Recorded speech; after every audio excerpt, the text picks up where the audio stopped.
প্রত্যেকটা উদ্ভিদেরই আলাদা আলাদা সৌন্দর্য আছে, কিন্তু সেই সৌন্দর্যটাকে আমাদেরকে একটু নিবিড়ভাবে পর্যবেক্ষণ করে অনুধাবন করতে হবে। যদি আমরা অনুধাবন করতে পারি, বুঝতে পারি, তাহলেই আসলে একটা উদ্ভিদ আপনার এলাকায়, আপনার আঙিনায় অথবা আপনার ব্যালকনিতে স্থান পাবে। স্থান পেলে তখন সে তার সৌন্দর্য বিলিয়ে দেবে। দেখুন, বাঁশ দিয়েও আপনার বাড়িকে সাজাতে পারেন।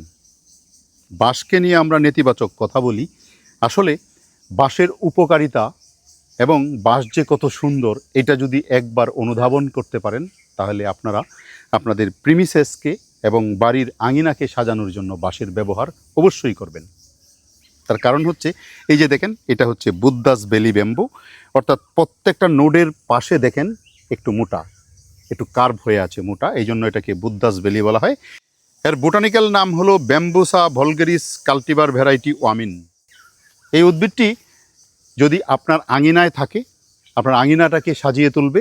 এছাড়া এই উদ্ভিদ থেকে যদি অর্নামেন্টাল কিছু তৈরি করতে চান, তাহলে সেটা হবে অত্যন্ত সুন্দর এবং এত দর্শনীয় হবে, এত চমৎকার হবে, শুধুমাত্র একটা কারণ, সেটা হচ্ছে এটার শেপের কারণে। দেখেন এত চমৎকার শেপের এই বাঁশটা।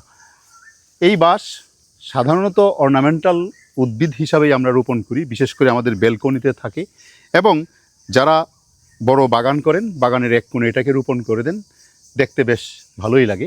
এছাড়া এর যে পাতা, এর পাতায় যে সৌন্দর্য বাঁশের যখন জোপাকৃত হয়ে থাকে আপনার আঙিনায়, তখন আঙিনাটাকে একদম চমৎকারভাবে সাজিয়ে তোলে। আসলে প্রত্যেকটা উদ্ভিদেরই আলাদা আলাদা সৌন্দর্য আছে, কিন্তু সেই সৌন্দর্যটাকে আমাদেরকে একটু নিবিড়ভাবে পর্যবেক্ষণ করে অনুধাবন করতে হবে।